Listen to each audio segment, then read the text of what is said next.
Right. Chapter 9 continued. Wait just a minute, Mr. Snuffle said. You mean you would walk away right now without nothing for your troubles? Again, his eyes narrowed at us. That is correct, is it not? I said, turning to Sir Happy, who up to then had not uttered a single word. Apparently, he had no intention of breaking this sudden vow of silence, because his only response was a nod of the head. There you have it then. We are at your mercy. Whatever you would prefer, we will do. I have no idea what kind of magic was in our short exchange, but there was apparently enough fairy dust sprinkled about to open the door to this very closed individual. You said you needed me help with something. What could a flea bag like me do to help gents like you? Mr. Snuffles asked. It pained me to hear him refer to himself in such an unkind manner, especially in the wake of my own sin from earlier. I could not allow him to create a division between us that I myself was struggling to tear down. Mr. Snuffles, you are not a flea bag, I replied. You have as much claim to gentility as any other creature on earth. Just because we might rest our heads in different parts of town, it does not degrade our equality. Snuffle. I can't say I follow all of what you just said, but thank you, he said in return. How can I be of help? All tension disappeared from Mr. Snuffles as we explained about our investigation and our purpose for it. He now seemed much more eager to offer whatever information he might have to give. I realize Mr. Jessup McGibbons might be a sore subject for you, I said, considering his apparent intrusion on established Coster territory. I will say, however, it is our belief his murder is directly linked to dozens of attacks which have occurred all over London, including a few here in this section of town. Any information you might have regarding the day Mr. McGibbons died would be most helpful to us. I was preparing to highlight the dangers this villain presented to the community if left out on the loose, but was stopped short by a statement from Mr. Snuffles which I was not expecting. I know the creature's a brute, Mr. Snuffles said. My girl was attacked a few months back. She still ain't quite the same. Walks with a limp and all that. Still hurts from it. If this beast is the same one which got her, I'd be happy to tell you gents what I know. My heart squeezed in my chest as I realized we were indeed speaking to the precious pet of one of our earlier victims. On the other side of the cart, crumpled in a heap on the ground, sat the poor girl herself. I had not noticed her before, because she was covered in dull rags that shrouded her body and nearly covered her face. She sat so still, I thought her a statue at first, until I saw her eyes. They were lovely eyes, as green as the leaves of spring, with long, graceful lashes that danced when she blinked like the skirts of a Spanish dancer. With all their beauty, they were tortured eyes, reflecting the pain this child experienced with every step. She was one of many unnamed victims whose attack had not been investigated because of her situation in life. Again, I felt a sting of shame, followed by an overwhelming wave of rage. Was she not as precious as dear little Penny, and worthy of the same care? I did not ask the burning question of why. Why was she not better cared for? Why did the police not do more to find her attacker? Why had she been a target? I did not ask the questions which buzzed through my head because I knew the answer. It was her poverty. Her poverty made her extensive medical treatment unreachable. Her poverty made her victim status unimportant. Her poverty made her the perfect target. I cannot say what went through the mind of my friend Sir Happy, but just as I gazed in the direction of this poor creature, I saw him look at her as well. Before I could say a word, Sir Happy broke his silence and asked Mr. Snuffles, "How did it happen? The attack on your mistress, I mean. His tone was filled with the same compassion I felt for her myself. Well, Mr. Snuffles said, it was real quick-like, with no warning. This beast of a dog, no offense, sir, came out of nowhere. He ran right up to the cot, grabbed my girl, and started biting her. Then he up and ran away. But what a mess he left. A big bloody mess. Our friend broke from his narrative and took a furtive look over his shoulder at the little girl. It was awful. She had deep gashes on her face and upper body. The folks tried to clean her up as best they could. Grams rubbed salves on her wounds and bandaged her up. But some of the gashes infected. One on her face and two on her arms. Smelled real bad for a while, but she's better now. Scarred a bit, but better. I keep telling her she's beautiful, but she's still a bit shy in public. It was obvious from the look on his face Mr. Snuffles loved his girl. Looking back at us, he asked, so, what can I tell you about old McGibbons? Oh, yes, I began. Were you there the day McGibbons was killed? Did you see anything like who or what attacked him? Yeah, Mr. Snuffles said. I saw him, both the man and the beast. How could I miss it? He was attacked in broad day.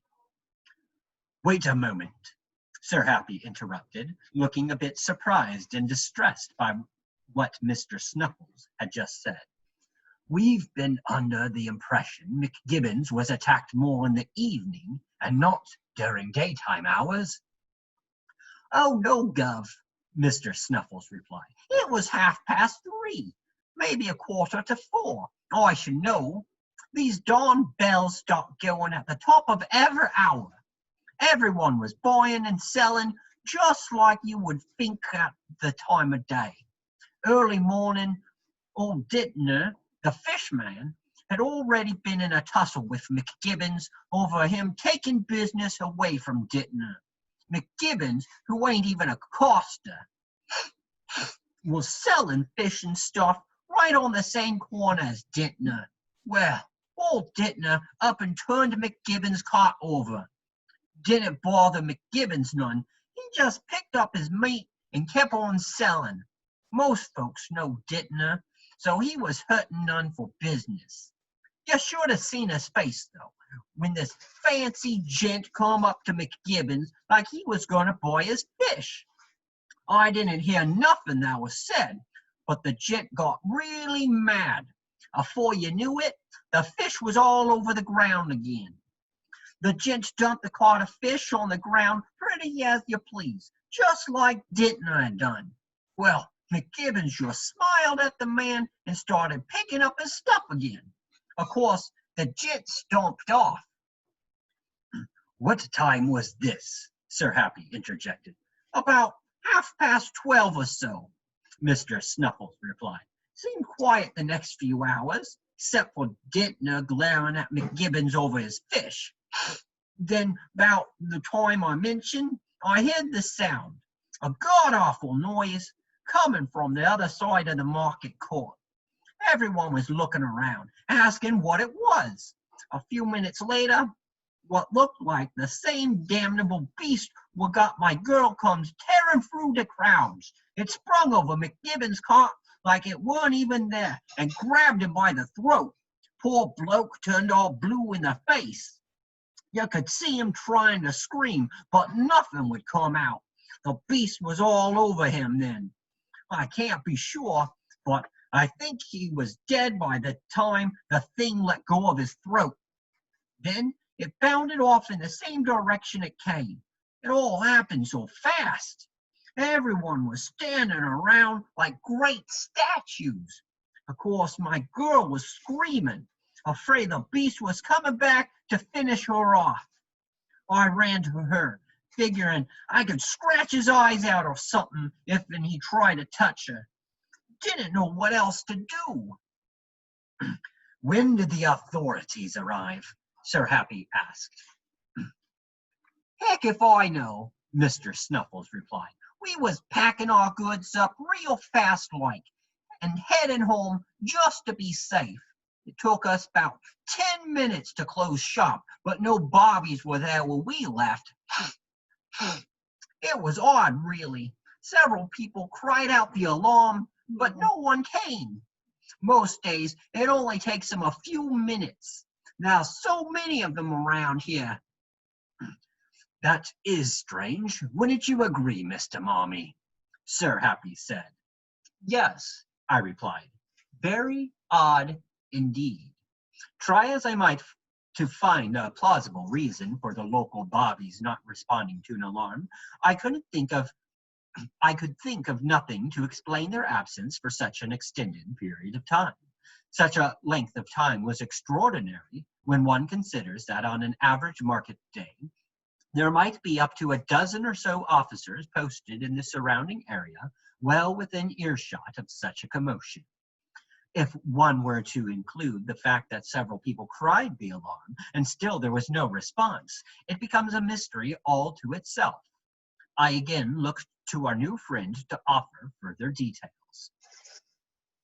Since the murder, have you heard anyone mention when the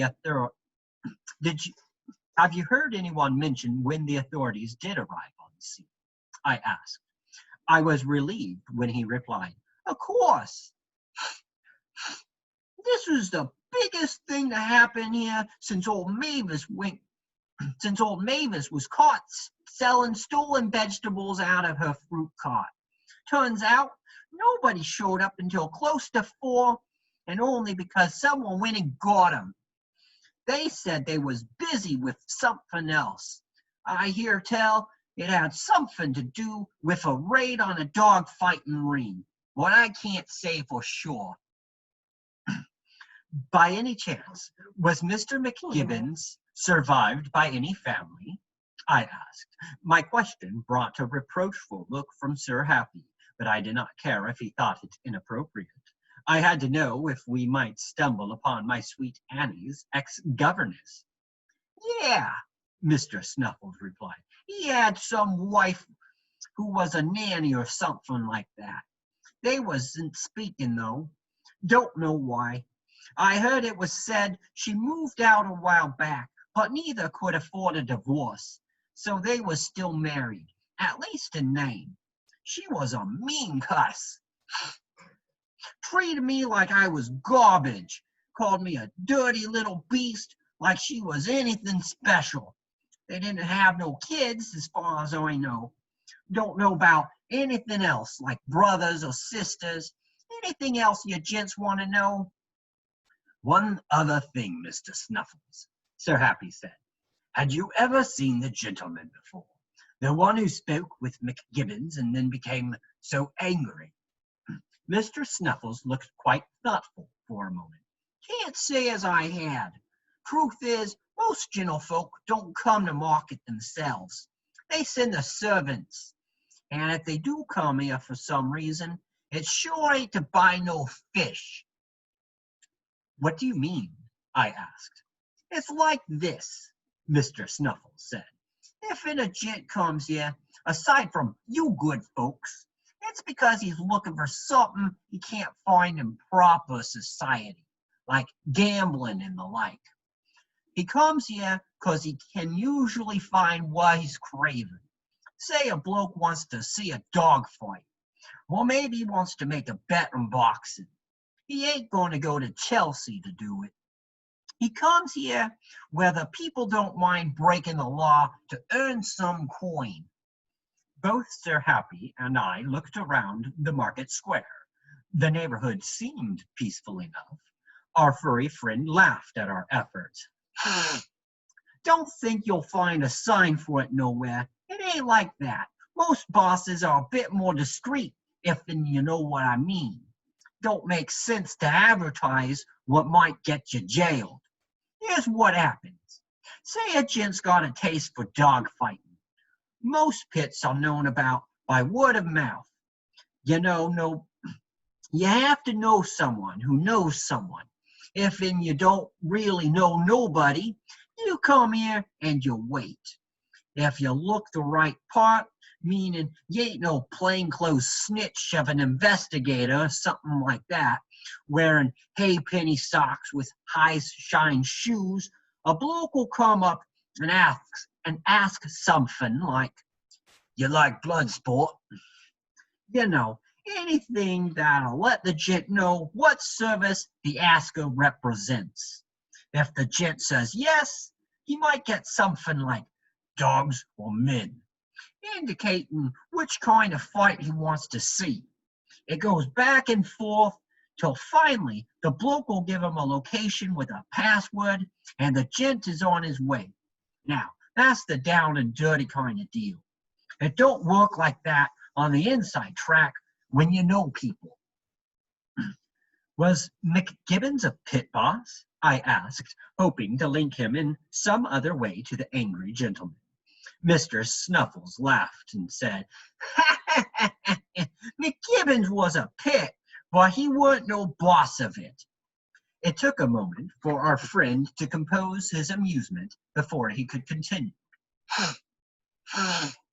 "If he were a pit boss, he sure as heck wouldn't be here selling half-rotten fish. No, pit bosses don't work, except to set up their fights. They get blokes to comb the markets looking for gents who want entertainment, and those blokes don't have no carts of wares for sale. They stay clear of anything that might slow them down in case they ask the wrong gent the wrong question and have to make for it in a hurry. You know, in case they can't tell a real gent from a stoolie. Don't want to get caught peddling fights, if you get my meaning. I will say this.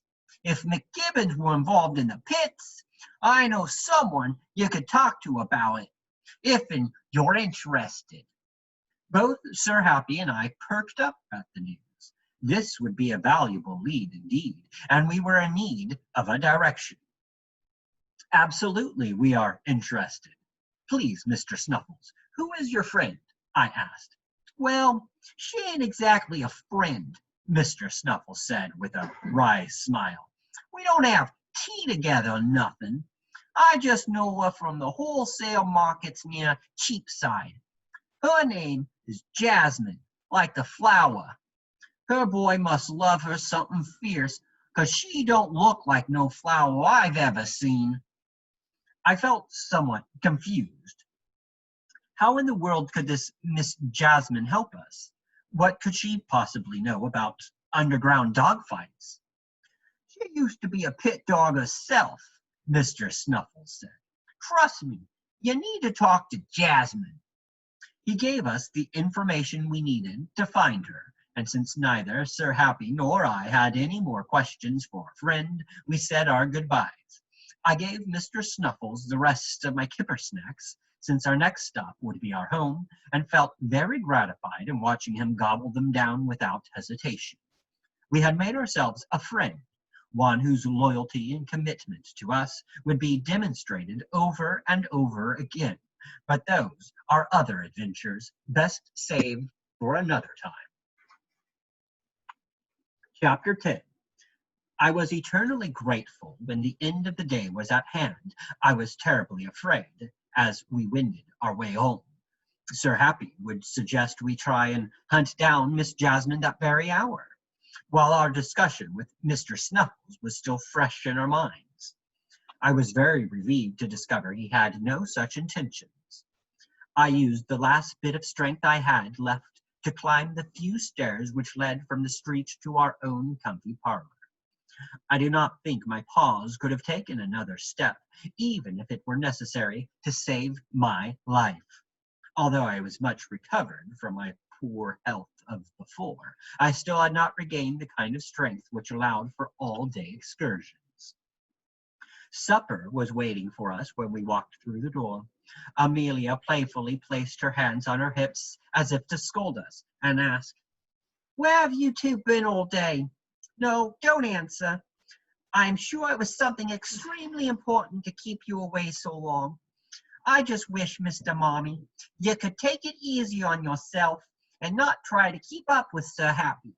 I don't think even I could keep up with him, and I have longer legs than you both. She laughed warmly as she got our supper and set it before us. And what a delicious meal it was of creamed mackerel stew over soft baked bread with a bowl of sweet cream and honey. It warmed my body through and through, as only Amelia's cooking could do, but it did little to lift up the sudden fatigue which set in as soon as we sat down.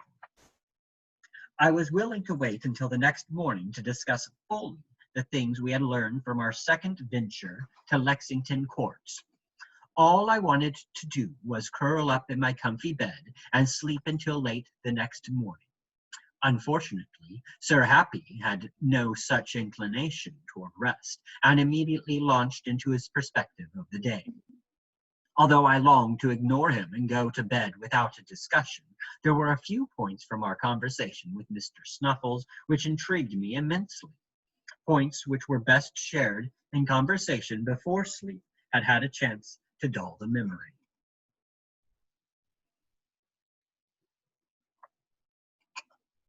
One might wonder why we had not taken advantage of the time afforded us on our journey home to work through the various details of our interviews. The answer was quite simple.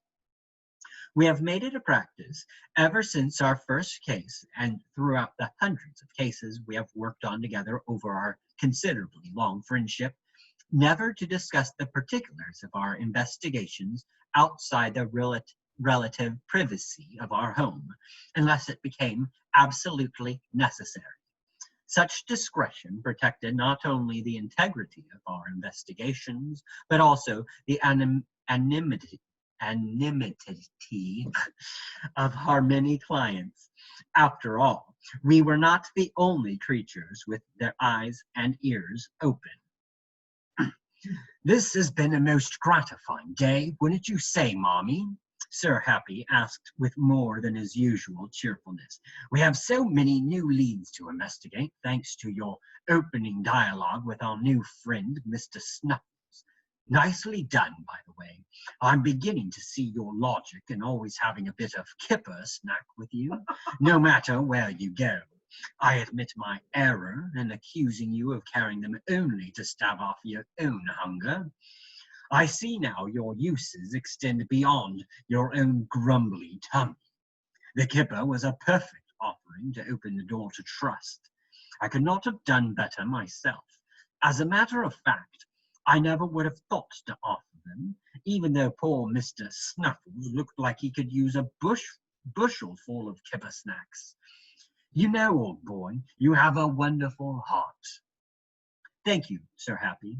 So do you, I replied. Oh, he gruffed. No, I mean it, I said. I saw the look on your face when you saw the poor girl of Mr. Snuffles. You are just as soft-hearted as I am. Sir Happy smiled. Perhaps not quite as soft around the middle as you, he said playfully, poking me in the ribs. My fur bristled at his implication. I resent your implication.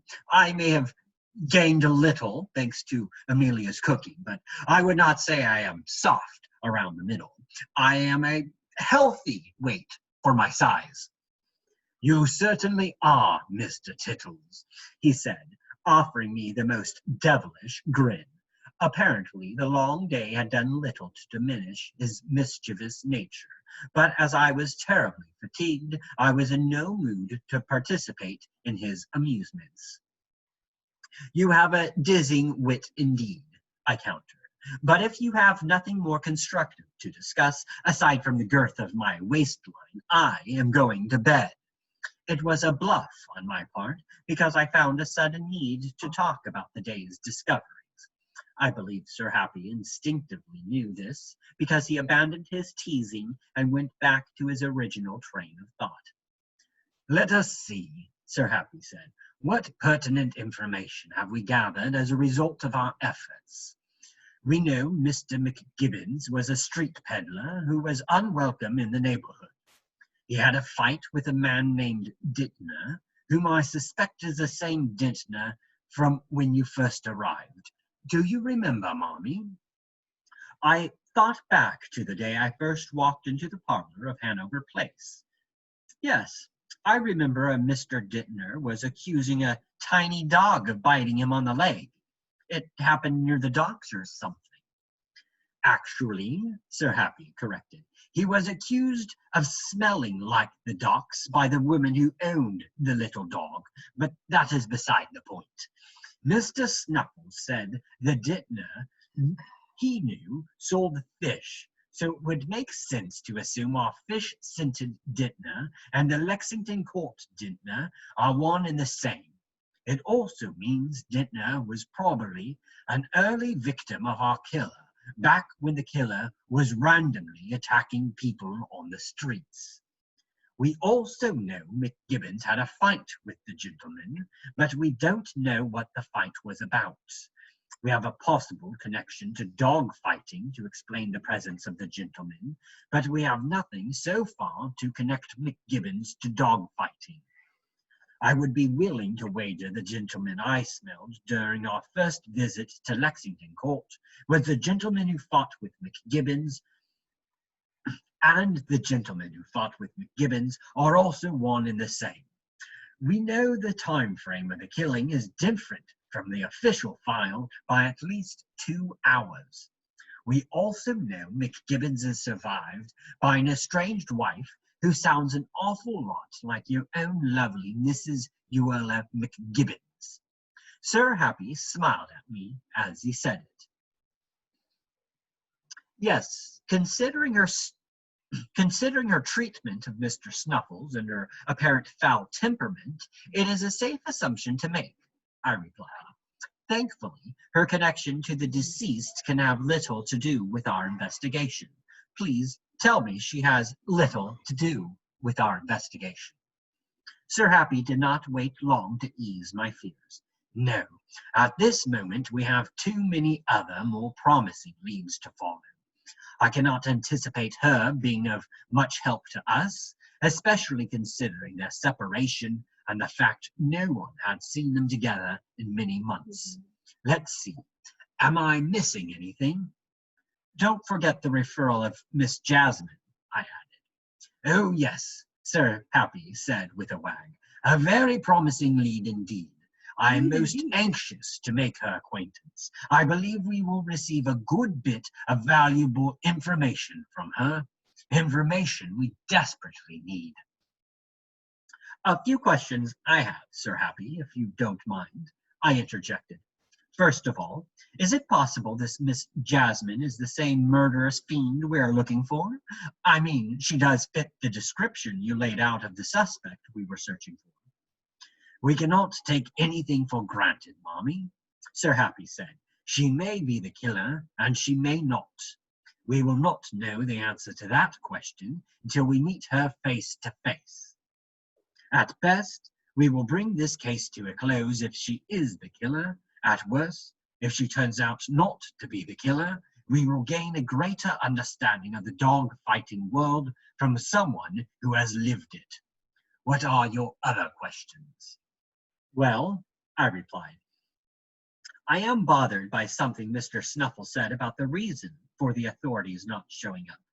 He mentioned a possible raid on a dog-fighting ring, but we did not confirm the dog-fighting connection with Inspector Farley until after McGibbons was found dead.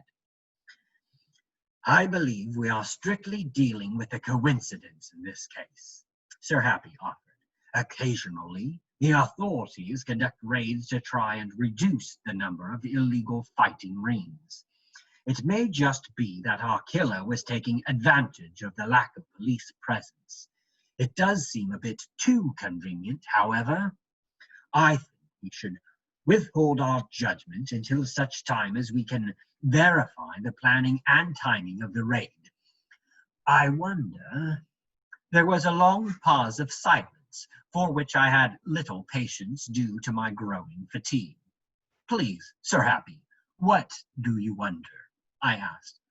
Oh, sorry, he replied. Mr. Snuffles' explanation does seem a bit odd now that you mention it. The more I think about it, the odder it becomes. I know I am extremely fatigued, but I'm not quite following your line of thought. Please elaborate, I said. Most raids occur because a credible tip is received, Sir Happy replied. Now, because pit houses are so mobile and can relocate at a moment's notice, when a report of illegal activity does come in, the police are quick to assemble a raid unit, often pulling in officers from the surrounding areas. A raid can be organized in just a few hours. What if the authorities received a false tip about an illegal operation, and they responded by raiding the alleged location? It would definitely ensure the police would be occupied during the time of the murder. If it is the case, there is certainly more to Mr. McGibbon's murder than meets the eye. It is beginning to look like Mr. McGibbons was silenced for some reason. I mulled the idea over in my head as I went to bed that night, and it was the first thought to enter my mind when I arose the next morning. It was a chilling concept, the idea of being killed because of what you know. There would be little chance of salvation once the damning knowledge was learned, and very little chance for escape for the unfortunate soul so marred with information. After all, one cannot unlearn something once it has been learned.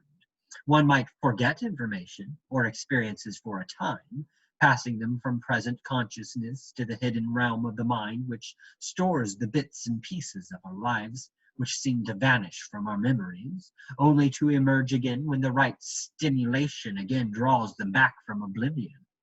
How many times I have been surprised by images, memories, and information that was learned and experienced, then lost for a time, and finally rediscovered when I least expected it. What made the McGibbons case so hard for me to grasp was the fact I could not, for the life of me, fathom what Mr. McGibbons might have known which could get him killed. Were his murder completely unrelated to our present investigation, I might have felt more comfortable with Sir Happy's explanation, not that one could ever feel truly comfortable about murder. But the murder of McGibbons was tied to dozens of attacks occurring over a minimum 6-month period. The bite mark analysis proved the connection, not to mention Sir Happy identifying the same dog scent at the murder scene and on little Penny's clothing. So, what did McGibbons know that was so important? What secret did he hold worthy his life? We would have our answer soon enough.